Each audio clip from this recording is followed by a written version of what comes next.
तो एक उसी नगर में उनका प्रभाव सुनकर भेषधारी जो बहुत बड़े तांत्रिक थे, मारण आदि का प्रयोग करने में बड़े सफल थे, पर भेष साधु का रखे हुए थे, अपना प्रभाव दिखाने के लिए वहां उस गांव में पहुंचे। पहचानना बड़ा कठिन होता है। साधु और वेशधारी दोनों में पहचान बहुत कठिन होती। जब तक आप साधु नहीं हो तब तक आप साधु को नहीं पहचान सकते हो, क्योंकि जो वेशधारी स्वांग करेगा वो साधु से भी अच्छा करने की चेष्टा करेगा, क्योंकि स्वांग कर रहा है ना, तो बड़े बड़े भ्रमित हो जाते हैं।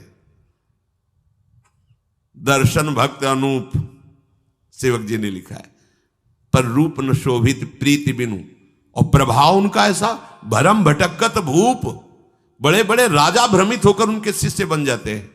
वेश का ऐसा प्रभाव है। इसीलिए भगवत रसिक जी ने एक पद में लिखा है, भेषधारी हरि के उर शाले। जो वेश केवल बनाया है रुपया पैसा के लिए, भोगों के लिए, हमें तो लगता है नहीं बनाना चाहिए, और काम कर लेना चाहिए, क्योंकि इसमें शुद्ध संतों को गालियां पड़ती हैं, शुद्ध भगवत मार्ग के पथिकों का अपराध बनता है, जिससे तुम कुल परंपरागत नष्ट हो जाओगे। जो वेश धारण करके संतों को गालियां दिलाते हैं, कुल परंपरागत नष्ट हो जाएंगे। क्योंकि जैसे आपकी श्रद्धा है किसी संत वेश पर, और आपकी श्रद्धा टूटी, गलत आचरण हुआ, तो आप ही कहोगे सब ऐसे संत होते हैं, ऐसी गालियां दोगे, ऐसा अपराध करोगे, उसका मूल कारण वो बना वेशधारी, इसलिए उसका सर्वनाश होगा। तुम्हारा तो पतन हो ही गया, उसका सर्वनाश हो जाएगा। भगवत ऋषि जी ने जहां भगवत महिमा, संतों की महिमा लिखी है, वहां एक दो पद ये भी लिखे हैं कि वेशधारी हरि के उर शाले। भेष जो केवल कपट वेश बनाए हैं, वो भगवान के हृदय में बड़ा दुख पैदा करते हैं, क्योंकि दासत्व तो भगवान का ही लिए है ना।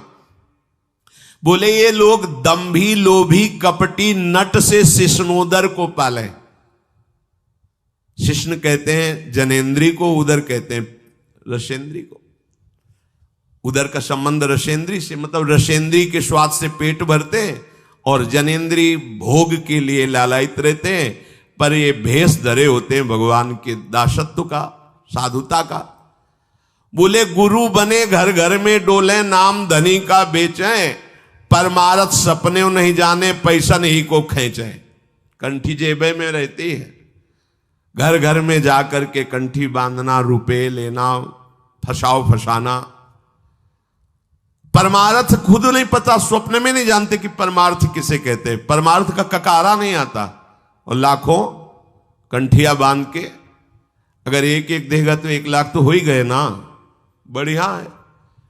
हमने तो आज तक ऐसे साधु कभी एक नहीं देखे जो साधु रहे वैसे और दे ऐसे देखा है, ऐसे करते नहीं।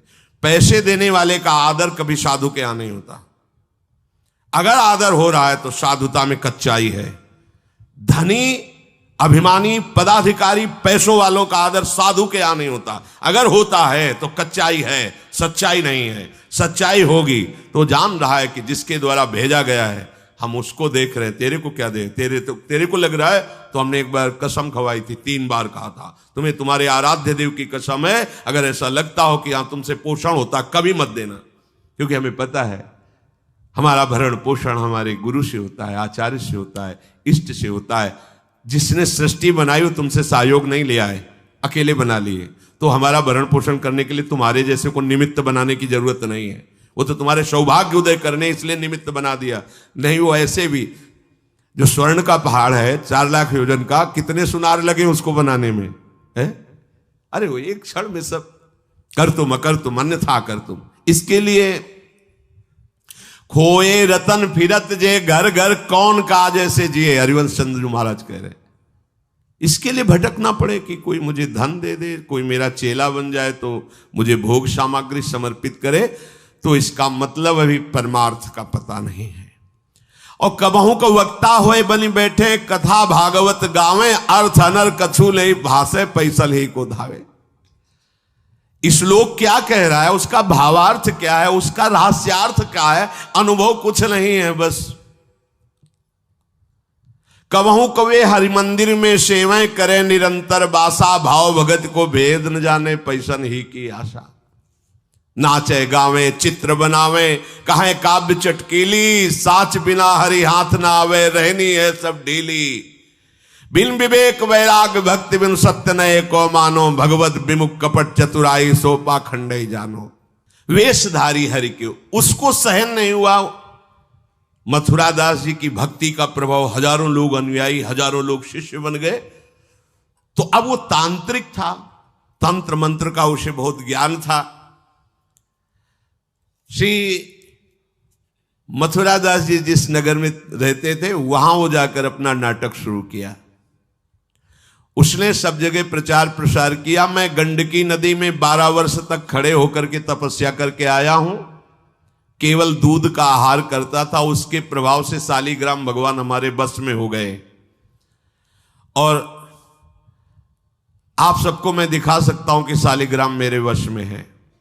देख लीजिए, सिंहासन लाता, बाहर रखता, हजारों की भीड़, ऐसे ऐसे करता तो वो ऐसे शालिग्राम उठते और नाचते हुए ऐसे ऐसे ऐसे फिर रख जाते, फिर ऐसे ऐसे ऐसे ऐसे।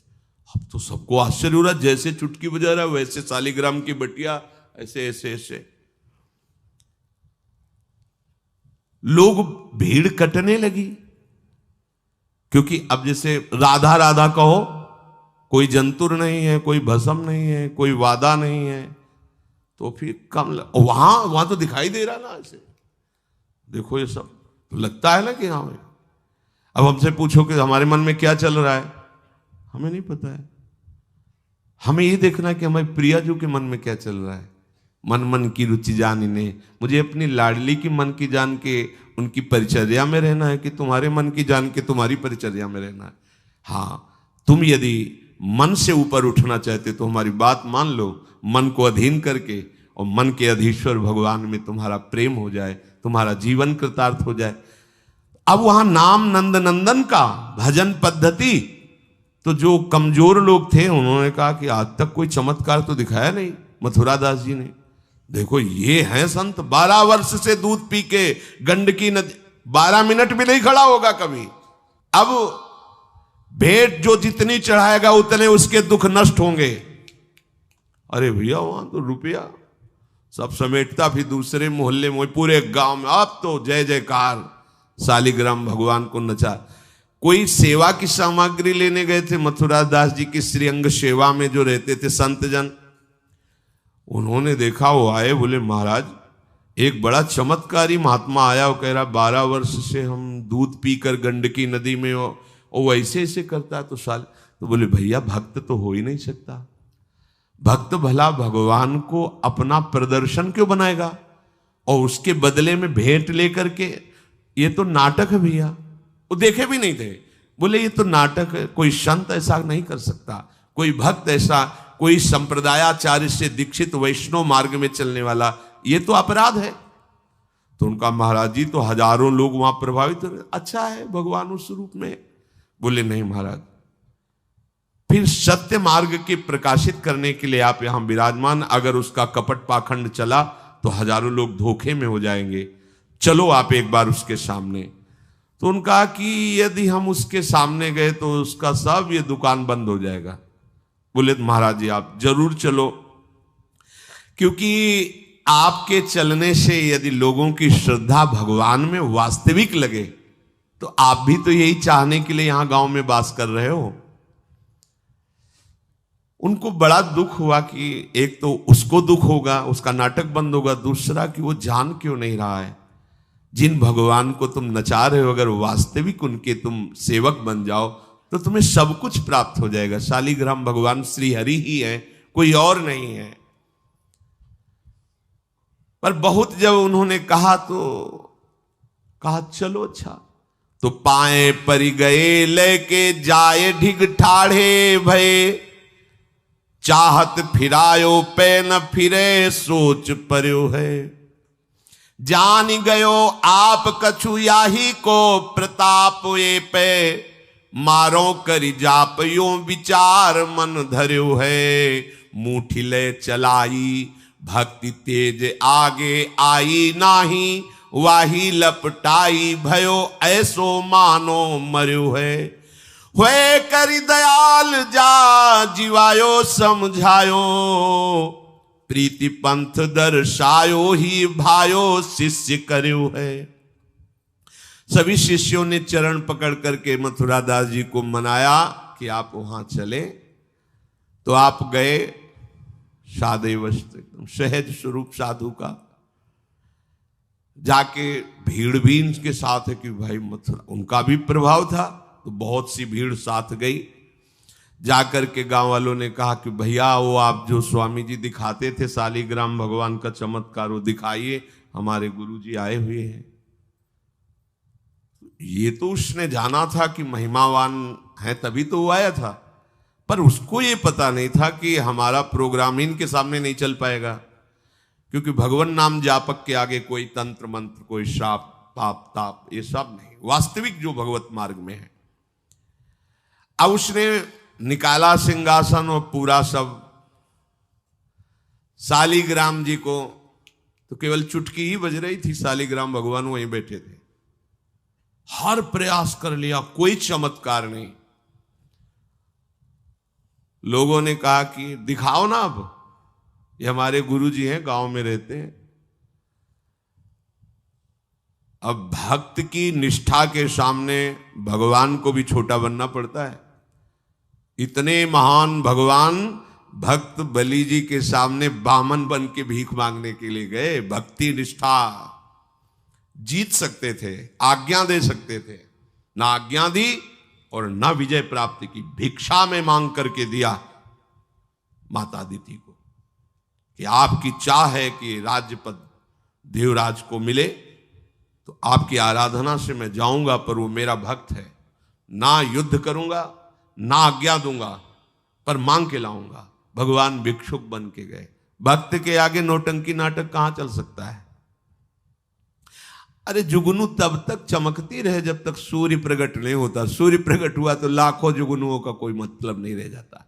नौटंकी नाटक, ये साधुता का भेष धर के कितने दिन चलेगा? जिस दिन पोल खुलेगी ना, उस दिन सब नष्ट हो जाएगा, सब नष्ट हो जाएगा। लोग परलोक तो पहले ही नष्ट हो चुका था। पाखंड न करे।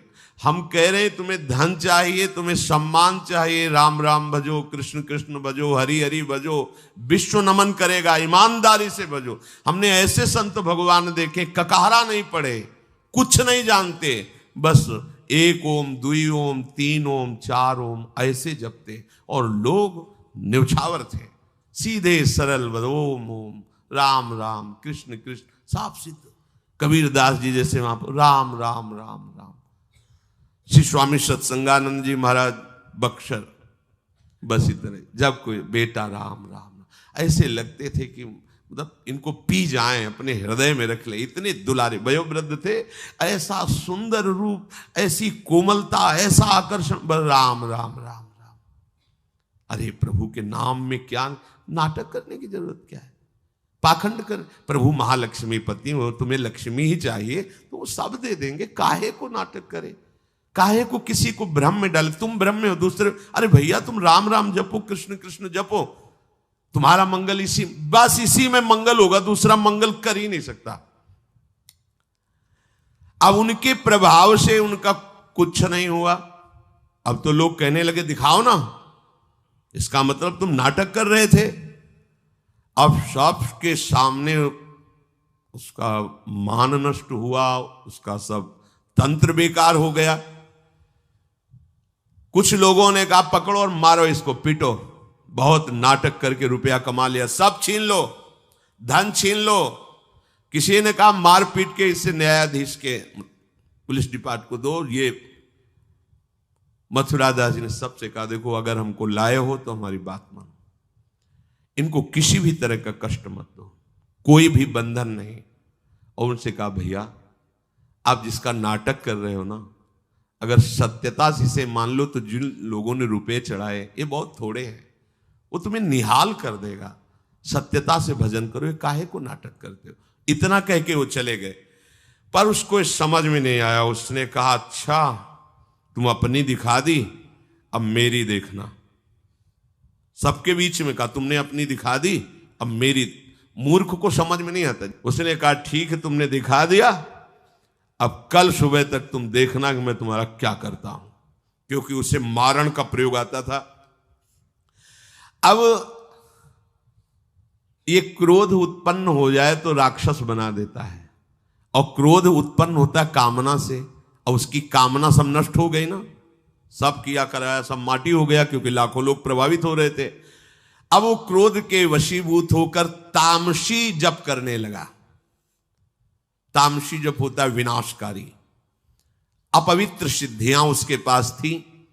पवित्र सिद्धियां भी होती है जो दूसरों का मंगल करती हैं, अपवित्र सिद्धियां होती हैं जो दूसरों का नाश करती हैं। उसने मारण विद्या का अनुष्ठान किया, जिसे देहाती भाषा में मूठ कहते हैं। आज मैं इस अभिचार से उस महात्मा का सर्वनाश कर दूंगा। भूल भूल भारी भूल। जो साधु की मीच तक है वो उसी मीच से मरता है, ये तो समझ में ही नहीं आया। सरस्वती जी को देवता और ब्रह्मा जी सब प्रार्थना कर रहे हैं कि अयोध्या वासियों की बुद्धि तो बदल दी, वापस गए। भरत जी आ रहे हैं, इनकी बुद्धि बदल दो, नहीं भरत जो कहेंगे वही राम करेंगे। तो दिमाग पलट गया है भरत की बुद्धि। अरे प्रभु का इशारा था इसलिए अयोध्या वासियों की बुद्धि बदल दी। भरत जी के विषय में सोचोगे भी तो नष्ट हो जाओगे।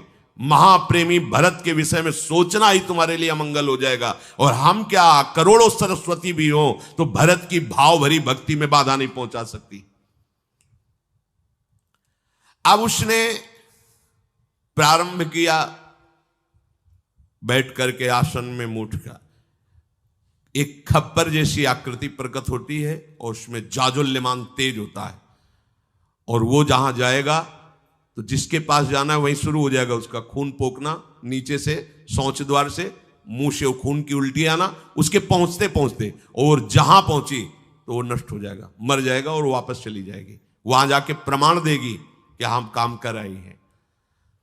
वहां भक्तों ने देखा कि एक खप्पर में आग जलती हुई राउंड राउंड ऐसे गोला होता, तो जाके कहा मथुरा दास जी ये उसकी चलाई हुई मूठ है, तुम कुछ परेशान मत हो, यहां कुटिया की डेहरी में भी प्रवेश नहीं करेगी। अब वो आकर के मारण बस वहां घूम रहा है। मथुरा दास जी निकल के आए, हाथ जोड़ा, क्योंकि सब मंत्र सब सिद्धियां भगवान की, तो ना चाहे पवित्र हो या अपवित्र हो, तो उन्होंने कहा तुम सर्वज्ञ भगवान की ही शक्ति से संपन्न हो, तुम जानती हो कि हमारा कोई अपराध है क्या? अगर अपराध है तो हम बाहर निकल के आते हैं, आप हमें नष्ट कर दो। यदि अपराध नहीं है तो जिसके द्वारा किया गया उसको दंड दो। तुरंत मूठ वापस हुई, कोई मंत्र मंत्र नहीं पड़ा, तुरंत वो मारण वापस हुआ। उधर शुरू हो गया उसका खून, नीचे से ऊपर से, जैसा इनके जैसे काशी नरेश को जब पौंड्रक राजा के साथ भगवान ने उद्धार किया तो उसके लड़के का नाम था सुदक्षिण। वो पंडितों से विला बोला ऐसा मारण प्रयोग कर सकते हो कि द्वारिका को मैं द्वारिकाधीश नष्ट कर दे। मंत्र में ताकत होती, पर उनको ये पता नहीं था जिससे मंत्र प्रकट हुए भला उन पर कैसे प्रभाव चले। उन्होंने कहा हाँ, तो उनका भारी दक्षिणा देंगे। तो काशी में अनुष्ठान शुरू हो गया और प्रकट हुई कृत्या। ऐसा नहीं, मंत्रों में ताकत होती है। पर भगवान शिव ने प्रकट होकर कहा था कि जो ब्राह्मण भक्त नहीं है, जो ऋषि भक्त नहीं, उसी पर ये मारण का प्रयोग काम करेगा, अन्यथा नहीं। तो भगवान का नाम ही नमो ब्रह्मण्य देवाय गो ब्राह्मण हिताय च। अब मारण कृत्यारूप रखकर द्वारिका को जलाने के लिए गई। द्वारिकावासी भागे, भगवान से कहा, भगवान ने सुदर्शन जी को आज्ञा किया करो हिसाब। भगाते हुए कृत्या को ले गई, तो कृत्या ने पहले उन ब्राह्मणों को मारा, तो दक्षिण को मारा, फिर सुदर्शन ने कृत्या को नष्ट किया और पूरी काशी में आग लगा दी। ये भागवत में वर्णन है। भगवत भक्त या प्रभु के ऊपर कोई मारण चलेगा क्या? वो मारण उसी बाबा जी के पास जो नौटंकी कर रहे थे शालिग्राम के नचा, अब तो त्राहिमाम मच गया। और वो संत भगवान गए, क्योंकि पता था कि बचेगा नहीं, मंत्र का प्रयोग है। गए और भगवान नाम उच्चारण किया, कृष्ण कृष्ण कृष्ण। नंद नंदन के उपासक थे। और मूठ से कहा शांत हो जाओ, भक्त की आज्ञा का पालन हर मंत्र करेगा, क्योंकि मंत्राधिष्ठात्र भगवान का दास है। शांत हो गई मूठ। और उनसे कहा भैया देखा, तुम्हारा ही मंत्र तुम्हारे को अभी मार देता, अब सुधर जाओ। मतलब